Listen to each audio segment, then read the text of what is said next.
नमस्कार मित्रांनो, स्वागत आहे तुमचं आपल्या कृषी अपडेट यूट्यूब चॅनलवरती। राज्यात अतिवृष्टी पावसाचा इशारा हवामान खात्याकडून देण्यात येत आहे। कोणत्या जिल्ह्यात पावसाचा इशारा हे पाहण्यापूर्वी आपल्या कृषी अपडेट यूट्यूब चॅनलला सबस्क्राइब करून शेजारील बेल आयकॉन प्रेस करा। राज्याच्या अनेक भागात मुसळधार पावसाने हजेरी लावली आहे, तर मुंबईत कालपासून सुरू असलेल्या पावसाने मोठ्या प्रमाणावर फटका बसल्याचं चित्र आहे। तर पुन्हा एकदा मुंबईत पावसाला सुरुवात झाली आहे। पुन्हा एकदा हवामान विभागाने पुढच्या काही तासांसाठी मुंबईमध्ये पावसाचा रेड अलर्ट जारी केलाय।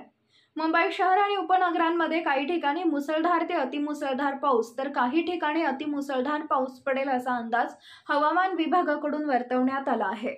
मुंबई महापालिकेने नागरिकांना आवश्यक नसताना घराबाहेर न पडण्याचं आवाहन केलंय। त्याचबरोबर नागरिकांनी कोणत्याही अफवांवर विश्वास ठेवू नये। आवश्यकता भासल्यास मदतीसाठी आणि अधिकृत माहितीसाठी मुंबई महापालिकेच्या मुख्य नियंत्रण कक्षाच्या 1916 या क्रमांकावर संपर्क करावा, असं आवाहन मुंबई महापालिकेने केलं आहे। यासंबंधी मुंबई महानगरपालिकेने आपल्या सोशल मीडियावर पोस्ट शेअर केली आहे। हवामान विभागाने पुढील 3 तासांमध्ये मुंबई, पुणे, सातारा आणि रेड अलर्ट दिलाय। पुण्यासह रायगड, सिंधुदुर्ग, सातारा या जिल्ह्यांना पावसाचा रेड अलर्ट देण्यात आलाय, तर ठाणे, पालघर या जिल्ह्यांना ऑरेंज अलर्ट देण्यात आलाय। मुंबईसह अनेक जिल्ह्यांमध्ये मुसळधार ते अतिमुसळधार पावसाने हजेरी लावली आहे। मुंबईतील अनेक सखल भागांमध्ये पाणी साचल्याच्या घटना घडल्या आहेत।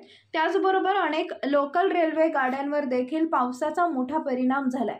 हवामान विभागाने वर्तवलेल्या अंदाजानुसार पुढील काही तासात मुसळधार ते अतिमुसळधार पावसाची शक्यता आहे। त्यामुळे नागरिकांनी सतर्क राहावं, त्याचबरोबर काळजी घ्यावी असं आवाहन हवामान विभागाकडून करण्यात आलंय। यापुढील हवामान अंदाज पाहण्यासाठी आपल्या कृषी अपडेट यूट्यूब चॅनलला सबस्क्राइब करा। धन्यवाद।